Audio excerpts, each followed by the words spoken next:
নমস্কার, ব্রেকিং বাংলায় আপনাদের স্বাগত। আমি জয়ন্ত মজুমদার। নির্বাচন শুরু হওয়ার পরে আমি রাজ্য বিজেপির এক নেতাকে জিজ্ঞেস করেছিলাম যে সন্দেশখালী নিয়ে এত প্রচার করছে নরেন্দ্র মোদী, অমিত শাহ, রাজ্য বিজেপির নেতারা, শুভেন্দু অধিকারী, সুকান্ত মজুমদাররা। আমি তাকে জিজ্ঞেস করেছিলাম যে নরেন্দ্র মোদী বসিরহাটে কবে পা রাখবেন বা বসিরহাটে কবে জনসভা করবেন। সেই নেতা বলেছিলেন যে এখনো তো অনেক সময় রয়েছে, বসিরহাট শেষ দফায় নির্বাচন, নিশ্চিতভাবেই শেষ দফায় নির্বাচনে প্রধানমন্ত্রী নরেন্দ্র মোদী তিনি বসিরহাটে যাবেন, কারণ তিনি সেখানকার প্রার্থী নিয়ে খুব উৎসাহিত ছিলেন। সেখানে প্রার্থীর নাম, রেখা পাত্রের নাম ঘোষণা হওয়ার পরে তিনি তাকে ফোন করেছিলেন, ফোন করে তাকে উৎসাহ জুগিয়েছেন ভোটে লড়ার ব্যাপারে।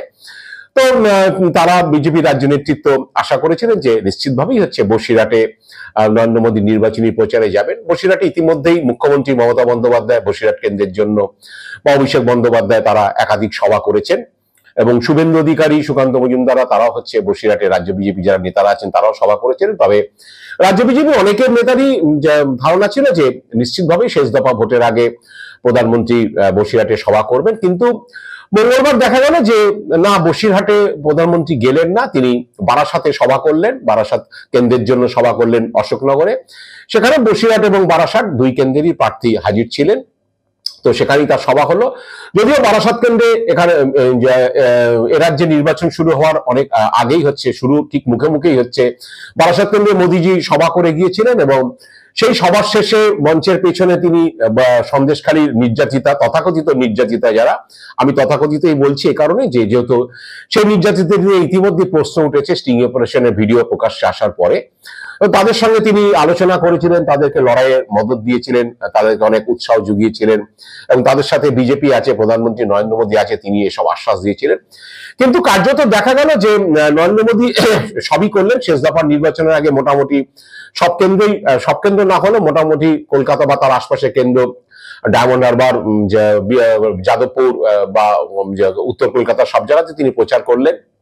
মঙ্গলবার দিন তিনি তার রোড শো ছিল শ্যামবাজার থেকে উত্তর কলকাতার প্রার্থী তাপস রায়ের জন্য, এবং বারাসাত কেন্দ্রে অশোকনগরের যে সভা হলো সেখানে তিনি সভায় বিস্তর প্রশংসা করলেন যে রেখা পাত্রের, তার রেখা পাত্রের ছোট্ট একটি বক্তৃতা তিনি দিয়েছিলেন, সেটা প্রশংসা করেছেন নরেন্দ্র মোদী। তাকে, রেখা পাত্রকে মা দুর্গার পূজারী, বাহাদুর বেটি এইসব বলে সম্বোধন করেছেন। একইভাবে বলেছেন যে বিজেপি একজন গরিব ঘরের মেয়েকে প্রার্থী করার সাহস দেখিয়েছে লোকসভাতে, আপনারা লেখাপাত্রকে হচ্ছে সমর্থন দিন, তাকে জিতিয়ে আনুন, এবং লেখাপাত্ররা জিতে আসলে শাহজাহান শেখরা হচ্ছে তারা তাদের দমিয়ে রাখা যাবে বা তারা মাথা তুলতে পারবে না, তাদেরকে জব্দ করে রাখার জন্য রেখাপাত্রদের জিতে আসা দরকার। রেখাপাত্র ভূয়সী প্রশংসা করেছেন এবং এমন বক্তৃতা করেছেন তৃণমূলের কোনো নেতা নেত্রী নাকি রেখাপাত্রের মতো বক্তৃতা করতে পারবেন না। এই ধরনের রেখাপাত্রকে নিয়ে বিস্তর প্রশংসা করেছেন। কিন্তু প্রশ্ন উঠেছে যে প্রধানমন্ত্রী এত প্রশংসা প্রার্থীপদ ঘোষণার পরে রেখাপাত্রকে ফোন করে উৎসাহ দেওয়া, কিন্তু তিনি বসিরহাটের মাটিতে পা রাখলেন না, বসিরহাটে মিটিং করলেন না। এখন রাজনৈতিক পর্যবেক্ষক অনেকেই মনে করছেন যে বিজেপি তো খবর রাখে কোন আসনে তার অবস্থান কি, তো সেই খবরটা নিশ্চিতভাবেই হচ্ছে নরেন্দ্র মোদীরা রাখেন বা রেখেছেন, তারা সেই বুঝেই হচ্ছে স্ট্র্যাটেজি ঠিক করেন কোন আসনে তারা মিটিং করবেন, কোন আসনে তাদের সম্ভাবনা আছে, কোন আসনে একটা নরেন্দ্র মোদীকে মিটিং করালে হচ্ছে নরেন্দ্র মোদীকে দিয়ে তো সমস্ত আসনে মিটিং করানো যাবে না, যেখানে নরেন্দ্র মোদীকে মিটিং করলে তাদের কিছু লাভ হতে পারে, ভোটের অঙ্কে লাভ হতে পারে, সেই সব হিসেব কষেই হচ্ছে করা হয়। সেই দিক থেকে হয়তো বিজেপি যারা এইসব হিসেব কষেন, যা স্ট্র্যাটেজি করেন, প্রতিনিয়ত সিটগুলো নিয়ে তারা বিস্তর যে খবরাখবর রাখেন, তারা হয়তো বুঝে গিয়েছেন যে বসিরহাটে নরেন্দ্র মোদী সভা করলেও কোনো লাভ কিছু হবে না, কারণ বসিরহাটে বিজেপির যে অবস্থা, বর্তমান যে অবস্থা, তাতে হচ্ছে বসিরহাটে বিজেপি জয়লাভ করবে এরকম সম্ভাবনা হয়তো নরেন্দ্র মোদীর কাছে নেই, এবং বড় মার্জিনে বসিরহাটে বিজেপি হারতে পারে এরকম খবরই হয়তো তাদের কাছে গেছে। সেই কারণে নরেন্দ্র মোদী আর হচ্ছে চুচে মেয়ের হাত বন্ধ করতে চাননি যে বসিরহাটে সভা করার পরে রেখাপাত্র বিরাট মার্জিনে হেরে গেলে সেটা হবে যে নরেন্দ্র মোদী বসিরহাটে এসে রেখাপাত্রের জন্য সভা করে গেলেও হচ্ছে সেখানে বিজেপি জিততে পারেনি, এরকম একটা ব্যাপার হবে। তো সে কারণে হচ্ছে সযত্নে এড়িয়ে গিয়েছেন তিনি বসিরহাটের মাটিতে পা রাখলেন না। বারাসাতের মিটিং এ বা বারাসাতের কেন্দ্রের মধ্যে যে মিটিং, সেই মিটিং থেকেই হচ্ছে তিনি বসিরহাটের প্রার্থীকে জয়ী করার জন্য তিনি আহ্বান জানালেন বা প্রার্থীর হয়ে প্রশংসা করলেন।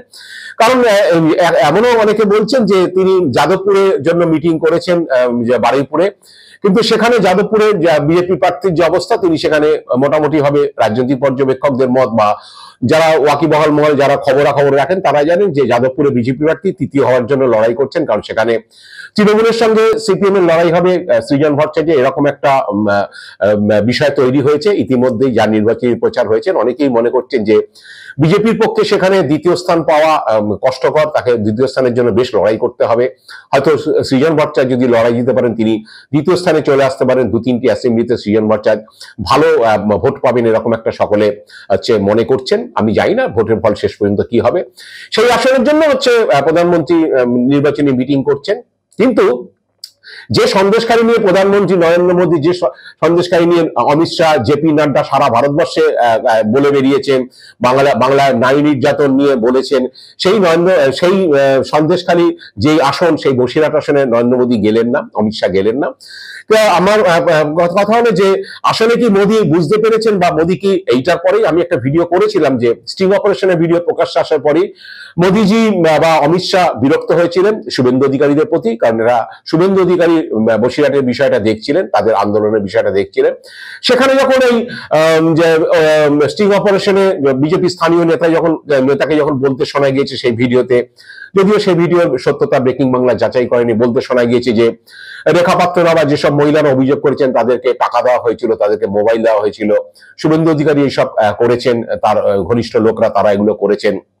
তো এইসব নিয়ে যখন শুভঙ্কর গিরি বা শুভেন্দুর হচ্ছে ঘনিষ্ঠতা, তিনি এসে এগুলো করেছেন, শুভেন্দু টাকা মোবাইল পাঠাতেন, মহিলাদের হচ্ছে টাকা দিয়ে সাজানো অভিযোগ করা হয়েছিল। অনেক মহিলা ভিডিও, স্টিং অপারেশনের ভিডিও প্রকাশ্যে আসার পর তারা পুলিশে অভিযোগ দায়ের করেছেন যে তাদেরকে দিয়ে সই করিয়ে হচ্ছে মিথ্যে অভিযোগ দায়ের করানো হয়েছিল ধর্ষণে শেখ শাহজাহানদের বিরুদ্ধে।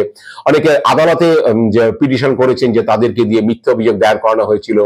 এই সবগুলো যখন এসছেন, সেসব খবরও মোদীজি অমিত শাহ কানে গিয়েছেন এবং তারা সে কারণে বিরক্ত। তারা বিজেপির যে রাজ্যে যে কেন্দ্রীয় পর্যবেক্ষকরা আছেন তাদেরকে জানিয়েছিলেন এইরকম ধরনের অস্বস্তিকর পরিবেশ তৈরি হওয়ার জন্য। তো সেটা কারণে মোদীজি হয়তো, অনেকে বলছেন যে সে কারণে হয়তো তিনি বসিরহাটে গিয়ে প্রচার করেননি বা পিছিয়ে এসছেন। বা একইভাবে এটাও হতে পারে যে মোদী হয়তো বুঝতে পারছেন যে সন্দেশখালী নিয়ে ভোটের ময়দানে সুফল পাওয়ার কোনো আশা নেই বসিরহাট লোকসভা কেন্দ্রে। কারণ সেখানে ফলাফল হয়তো নির্ধারিত হয়েই গিয়েছে, কারণ সেখানে বিজেপি জিতবে এরকম সম্ভাবনার কথা বিজেপির কোনো রাজ্য নেতাও বলছেন না, বিজেপির কেন্দ্রীয় নেতৃত্ব হয়তো মনে করছেন না। সেসবগুলো ভেবেই হয়তো নরেন্দ্র মোদী আর হচ্ছে বসিরহাটে পা রাখার সাহস দেখাননি, বা তিনি সযত্নে এড়িয়ে যাওয়ার চেষ্টা করেছেন এবং এড়িয়েও গিয়েছেন বলা যায়। তো এখন ব্যাপারটা হলো যে এরকম একটা অবস্থানে শুভেন্দু অধিকারীরা প্রচার করলেন। অনেক নেতারা ভেবেছিলেন হয়তো বসিরহাট নিয়ে এত যখন প্রচার হয়েছে, সন্দেশকারী নিয়ে প্রচার হয়েছে, নিশ্চিতভাবেই নরেন্দ্র মোদী যাবেন সেখানে, প্রার্থীকে জয়ী করার জন্য আহ্বান জানাবেন। এবং হচ্ছে বসিরহাট এইবারের নির্বাচনের ক্ষেত্রে অন্যতম গুরুত্বপূর্ণ আসন হয়ে গেছে সন্দেশখালী নিয়ে রেখে। কিন্তু সেই সন্দেশখালীর নারী নির্যাতনের ইস্যুতে যখন জল ঢেলাই দিয়েছে একটি স্টিং অপারেশনের ভিডিও, তারপরে বিজেপি অস্বস্তিতে পড়েছে এবং তারপরে আরো ঘটনাগুলো যখন এসছে, এবং শেষ যেটা ঘটনা ঘটেছে সেটা হচ্ছে বসিরহাটে বিজেপির যে সংখ্যালঘু যে মোর্চার নেতা সিরিয়া পারভিন, তিনি তৃণমূলে যোগ দিয়েছেন। তৃণমূলে যোগ দেওয়ার পরে তিনি হচ্ছে সাংবাদিক সম্মেলনে বলেছেন যে সেখানে হচ্ছে সন্দেশখালী যে নারী নির্যাতন যে আন্দোলন, সেগুলো হচ্ছে একেবারেই ঠিক ছিল না। টাকা দিয়ে, মোবাইল দিয়ে হচ্ছে সেই মহিলাদের মোটিভেট করিয়ে হচ্ছে এইসবগুলো করা হয়েছে। যদিও সুকান্ত মজুমদার বলেছে যে এগুলো সিরিয়া পারভিনকে প্রমাণ করে দেখাতে হবে, কারণ তিনি কোনো প্রলোভনের কারণে হয়তো দল বদলে তৃণমূলে যোগদান করেছেন। কিন্তু বসিরহাটের সেই নেত্রী যখন তৃণমূলে যোগদান করার পরে সেই সব কথাগুলো বলেছেন, তাতে বিজেপি আরো অস্বস্তিতে পড়েছে। এইসব অস্বস্তির কথা রাজ্য নেতারা যেমন জানেন, তেমন কেন্দ্রীয় নেতৃত্ব জানেন। সেই কেন্দ্রীয় নেতৃত্ব জানার বা তাদের ফিডব্যাক, কারণ এখানে রাজ্য নেতারা নরেন্দ্র মোদীদের যে ফিডব্যাকই দিন না কেন, কারণ কেন্দ্রের বিভিন্ন এজেন্সি বিজেপি ওই ইন্টারনাল যারা কাজ করেন তারা সমস্ত রকম রিপোর্ট বিভিন্ন আসন সম্পর্কে প্রতিনিয়ত হচ্ছে দিল্লিতে পাঠাচ্ছেন। মোদিজিরা যেখানে মিটিং করতে যাচ্ছেন সেখানে সেই আসনের সম্ভাবনা কেমন, সেখানে কি ধরনের বক্তৃতা করতে হবে, কি কি ইস্যু নিয়ে বলতে হবে, এগুলো সব আগে থেকে তাদের বলে দেওয়া হয়। তো সেসব আসনের ফিডব্যাক নিয়ে তারা হচ্ছে কোথায় মিটিং হবে না হবে সেগুলো ঠিক করেন। সেসব কারণ বিশ্লেষণ করেই হয়তো সন্দেশখালী স্টিং অপারেশনের পরে বিজেপি সেখানকার যে আন্দোলন, মহিলাদের নিয়ে যে আন্দোলন বিজেপির, সেই আন্দোলনে অনেকটাই হচ্ছে জল পড়ে গিয়েছে। কারণ হচ্ছে তৃণমূল সেটা নিয়ে আক্রমণ করেছে যে সাজানো ঘটনা নিয়ে বাংলার নারীদের অপমান করেছে বিজেপি, সারা দেশের কাছে বাংলাকে অপমান করেছে, বাংলার নারীদের অপমান করেছে। এইসব ফিডব্যাক গুলো হয়তো গেছে, সেই কারণে হয়তো মোদিজি আর রিস্ক নিতে চাননি। তিনি হয়তো ভেবেছেন যে বারাসাতে একটি মিটিং হলো, বারাসাতে আরেকটি মিটিং করে সেখান থেকে সন্দেশখালীর প্রার্থীকে তিনি জয়ী করার জন্য আহ্বান জানাবেন। তাই হয়তো তিনি ফল হয়তো বুঝে গিয়েছেন, ফলের আভাস হয়তো পেয়ে গেছেন যে বসিরহাটে কি ফল হতে চলেছে। তাই হয়তো তিনি সযত্নে বসিরহাট থেকে মিটিং এড়িয়ে গিয়েছেন এবং বসিরহাটের মাটিতে তিনি পা রাখলেন না। আজ এ পর্যন্তই। আপনারা ভালো থাকবেন, সুস্থ থাকবেন। নমস্কার।